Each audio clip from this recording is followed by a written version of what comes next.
Sabe aquela história de que a gente precisa mudar, mas alguma coisa dentro de nós simplesmente trava? Pois é, a gente vai mergulhar hoje numa estratégia muito poderosa que explora exatamente esse paradoxo. Como é que se implementa uma revolução, fazendo com que ela pareça algo conhecido, algo familiar? Fica a pergunta no ar. Por que será que a nossa primeira reação é quase sempre lutar contra a própria mudança de que a gente mais precisa? Essa é a questão de US$ 1 milhão, né? Seja na vida pessoal, nos negócios ou na política, a resistência ao novo é uma força da natureza. A verdade é que nós somos criaturas de hábito. Aquilo que é familiar traz conforto, traz segurança, mesmo quando a gente sabe, lá no fundo, que não é o melhor caminho. E é exatamente aqui que a estratégia entra em campo. Chegar com uma inovação e apresentá-la como algo totalmente novo, do zero, pode ser um erro fatal. Isso gera medo, incerteza, rebeldia. A chave, então, não é evitar a mudança de jeito nenhum, é saber como vender essa mudança. E para a gente entender essa estratégia na prática, vamos pegar um dos exemplos mais extremos da história.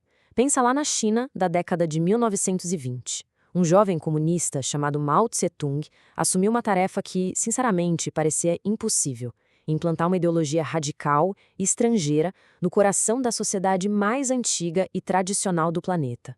A dimensão do desafio era, assim, absurda. De um lado, você tinha um grupinho pequeno com ideias super radicais e quase nenhum recurso. Do outro, uma civilização milenar, com uma população gigantesca, super conservadora e muito, mas muito apegada às suas tradições. As chances de sucesso eram praticamente nulas. Essa era a pergunta estratégica que o Mao precisava responder. Partir para um confronto direto com a tradição seria um suicídio político e militar. Era óbvio. Ele precisava de uma abordagem completamente diferente, muito mais sutil. E aqui está a sacada genial da estratégia dele. Mao entendeu que, em vez de tentar apagar o passado, ele deveria usá-lo como um disfarce. Ele iria basicamente vestir a revolução dele com as roupas confortáveis e legítimas da própria história chinesa. Vamos ver então como isso funcionou na prática. Mao não fez só umas referências vagas, não. Ele se apropriou de figuras e histórias que tocavam fundo na alma do povo chinês. Primeiro, ele foi buscar inspiração num dos livros mais amados da China. A Margem da Água é uma história sobre um bando de ladrões nobres, tipo um Robin Hood chinês, sabe? Que lutava contra um governante corrupto. Era uma história que todo mundo conhecia e adorava. A genialidade está toda nessa conexão que o Mao criou. Ele não apresentou o exército dele como revolucionários comunistas. Não, ele os apresentou como a continuação moderna daquele bando de heróis do livro. Ao dizer que eles lutavam pela mesma causa justa, ele transformou uma ideia estrangeira em algo totalmente familiar e heróico. Mas não adiantava só associar o exército a heróis. O próprio Mao precisava construir a sua imagem como líder. E para isso, ele se espelhou em outra figura lendária da cultura chinesa. Percebe a jogada? Mao não se apresentou como um Lenin chinês, de jeito nenhum. Ele se moldou como um Zhuge Liang moderno. Ou seja, ele encarnou o poeta guerreiro. Esse arquétipo clássico de líder, que une a força da espada com a sabedoria da filosofia, fez dele não um invasor ideológico, mas um herói da própria tradição chinesa. Mas a referência mais ousada, e talvez a mais brilhante de todas, foi a que ele fez ao imperador Qin, uma figura historicamente bem controversa.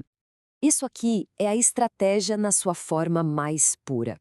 Qin era visto por muitos como um tirano cruel. O que Mao fez? Inverteu essa narrativa, transformou o tirano num reformador corajoso. Com essa jogada, ele não só reescreveu a história, mas criou uma justificativa histórica para sua própria violência e para as reformas radicais que ele planejava. E essa estratégia não serviu só para tomar o poder. Anos depois, já no comando da China, Mao usou exatamente o mesmo truque para derrotar seus inimigos internos. Vamos avançar no tempo. Fim dos anos 60, início dos 70. A Revolução Cultural tinha sido um fracasso e surgiu uma luta pelo poder dentro do partido.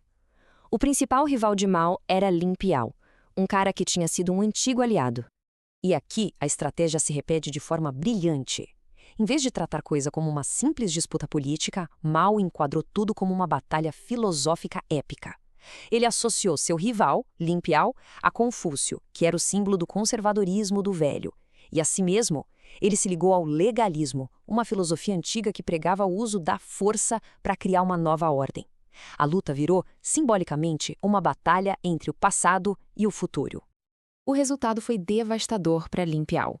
Mao lançou uma campanha nacional contra Confúcio e, ao fazer isso, ele demoliu a base de apoio do seu rival. Mais uma vez, ele não venceu só a batalha política, ele venceu a batalha pela narrativa, usando o próprio passado da China como a sua principal arma. Certo. Então, o que a gente pode aprender com tudo isso? A história de Mao oferece uma lição universal sobre a natureza humana e sobre a estratégia da mudança. O passado tem uma força gravitacional, sabe? Ele parece mais sólido, mais real.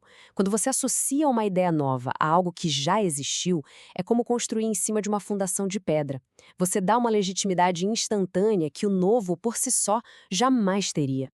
Essa citação resume perfeitamente o perigo de parecer radical demais.